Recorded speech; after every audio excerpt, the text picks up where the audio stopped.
Well, hello friends, welcome back to the channel. If you're joining us for the first time, welcome. My name is T of Crumpets Tea and Sewing here on YouTube as well as on Instagram. In today's video, I'm going to be sharing with you some of the things that I have been making throughout the month of January. Specifically, I want to focus on this past week and the week before last, just to give you guys an update of some of the things that I have been working on.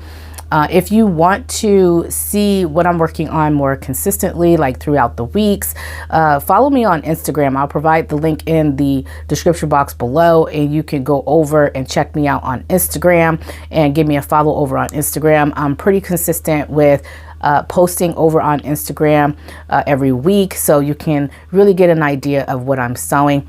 However, I also want to bring to the channel at least once a month or once every other month some projects that I am working on, just in case you're not interested of creating an Instagram account. So I do want to do that. I haven't done that quite consistently in 2021, but in 2022 I definitely want to share with you all some things that I am working on throughout each month or every other month or so.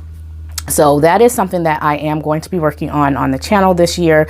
So hopefully I'll be able to be consistent, as consistent here as I am on Instagram with that. So with all of that said, let's go ahead and get into the video. I'm going to tell you some of the things that I've been working on.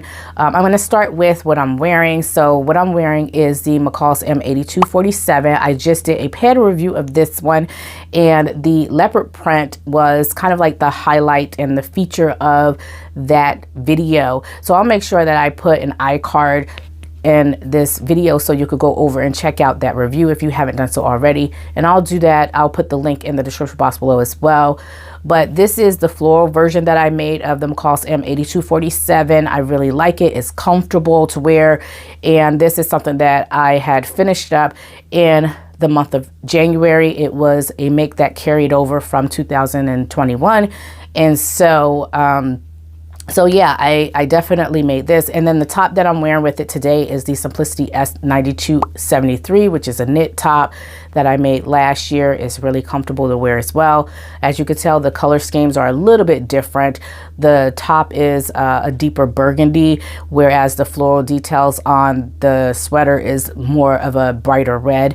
However, I still like the two together. And so anyway, that's what I'm wearing, and that's one of the projects that I finished up in this month, this January. So what I really want to focus on is my birthday dress. I'm behind on my birthday dress, and my birthday was the first week of the second week of January, almost the second week. It was between the first and the second week of January, and I have not made my birthday dress yet.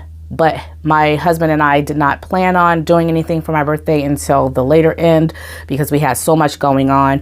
And so now I really need to hunker down and get my project done, because we will be spending the day together, the weekend together here pretty soon. And so I chose two different patterns that I want to work with for my birthday dress.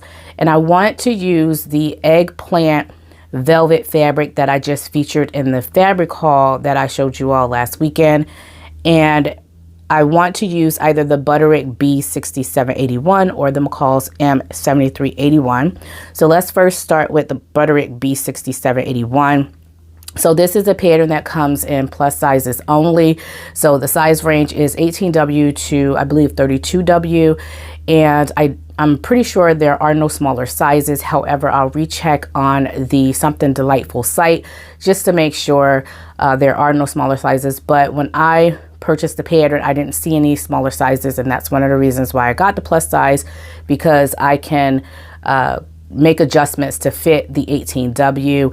The bodice part of it is going to be pretty much right on the money in terms of the size I need. However, I will have to grade the skirt down because I'm really small in comparison to the top half of my body.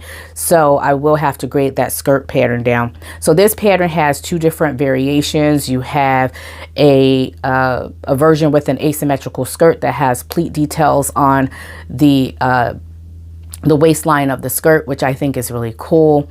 And then you also have this really nice V neckline. And then you also have a variation where you have this front piece that acts like a crossover. It almost looks like it's a V neck shape garment. However, it's just one pattern piece that you're going to be sewing on top of your bodice, your front bodice, and that pattern piece is going to cross over the body. And so it's really interesting. If I can remember, I'll put the images here. I'll show you what the pattern pieces look like, and you can get an idea of what I'm talking about. But it's very interesting. I haven't decided which view I want to make for the skirt, because the variation that has that front piece that goes across the body, it just has a really simple skirt that's with it. So it's a very simple skirt. It's semi fitted, and I really like that one because it's very plain and you don't have to do any kind of extra work like pleats or gathers or anything like that. So I thought about doing that variation. However, I really like the pleat variation as well with the asymmetrical skirt. And then there's the McCall's M7381. Now this is a pattern that's actually meant for woven fabrics. So it's calling for fabrics like rayon, challis, crepe de chine, those types of fabrics, really loose drapey type fabrics. However, I want to modify this pattern so that I can actually make a gown with my velvet fabric. I really like the V neckline on this, and what really drew my attention to this pattern is the pleats on the shoulder, which I think is really cute. I've seen several different inspiration pictures on Pinterest that would look so gorgeous, that my fabric would look so gorgeous made up in this pattern, because I've seen some of these inspiration pictures that have that pleating on the shoulder, and I really, really like it. And so that's why I was thinking about using this pattern, sizing it down, because I will have to size it down significantly because I'm using a knit. And then also the back for this pattern calls for elastic that goes around the back of the garment, and so I would definitely have to size this down. Now I made mock-ups for both of these patterns, and I'm going to go ahead and share with you the process of that, and I'm going to go ahead and put the pictures here, or it's a video actually. I'm going to put the video here so you can actually see what my mock-ups look like. So I had some leftover fabric that I made a project out of last year, and I decided to just use it as mock-up. It's fabric that is from Joann. It's a double knit. It's a double brush knit fabric, and so it's not the same as the velvet fabric that I'm going to be using. I think it has a little bit more stretch, so I really have to keep that in mind while I'm making these adjustments and stuff. But I'm going to go ahead and share with you the first version. So this is the Butterick B6781. So the bodice section of this particular mock-up, it has that V neckline. Now I will have to adjust the V neckline because it goes down quite a bit on me, and I'm going to have to raise that up just a little bit so that my cleavage isn't showing, or at least not so much of my cleavage is showing. I don't mind just a little bit, but I don't want to have everything exposed, and that's not the case with this pattern. However, it is a little bit of a lower cut than I like, and so I'm going to raise it up about 1 inch maybe, and that's kind of my standard adjustment when I'm working with V-neck patterns from Butterick and McCall's. I usually raise them up about 1 inch, and that usually takes care of the problem for me. Now for this pattern, I will have to make my standard adjustment, so I have to make my shoulder, I have to do a forward shoulder adjustment, and then I also have to bring the sleeve up about 1 inch as well, because it is dropping over my shoulder point. So I will have to make those standard adjustments, but everything else in terms of like the waist seems like it's where it needs to be and everything. So I don't have to make those adjustments. I don't have to do a bust adjustment because this is a plus size pattern, and so even though it might be drafted for a B cup, I don't know, it fits lovely. And so like I said, with the double brush knit fabric, it is fitting really well, but I have to consider that with my velvet fabric, because I think my velvet fabric has a little less stretch than the double brush knit, so I might need to go up a half a size just so that I have the same or a similar fit as I'm getting with this double brush knit. So other than that, all of the changes and things like that I'm going to be making on the pattern, and I can actually use this pattern very soon, and I really like the way that it looks. One of the things that I want to do to add more detail to the pattern is add beading to it. So I might put beading around the neckline. I don't know if I want to put beading around the neckline in a V shape, or, you know, put beading on the entire bodice front, or put beading on the sleeves. I don't know. Why don't you all chime in below? Let me know. I think that that would be really nice and elegant. And I've been watching a lot of YouTube channels on how to bead, because I'm not gifted in that area at all. So I have been watching a lot of YouTube videos on how you can bead, and so I'm really excited about doing some beading this year. Even if it's not on this project, I do want to do some beading. So that's for the Butterick B6781. For the McCall's M7381, the adjustments that I would need to make, like I said, I will need to make more adjustments on this pattern than I would on the Butterick pattern, simply because it's not meant for a knit garment. This particular pattern actually has like an empire waist in the front. However, the back is dropped quite a bit, and you have your regular standard waist line in the back, and I assume that they designed it that way because the back actually is meant to put elastic through the back so that you can gather in the back of the fabric that's in the back, so you can actually use this as an over the head pattern, and that's your closures. The elasticated back is your closure for the garment. The only thing that I found irritating about this garment is that the V-neck point is very low. It's very, very low, and it's not at all what it appears on the model. Now, I don't know if that has to do with the fact that I'm using a knit fabric. I doubt that that's the case.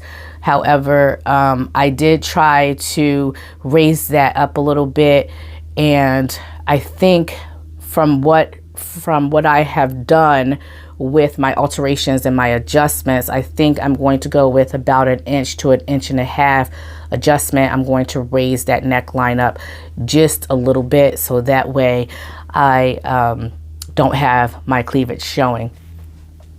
So other than that, I really like the way that it's coming out, but I do have to make quite a bit of adjustments in order to bring in the garment, because I'm using a knit fabric. I don't know if I want to have an elasticated back, just simply because I will be working with knit. So I might take out a lot of the fullness in the back at the waistline, and then just have the garment pull overhead without having that elasticated back, because I am working with the knit.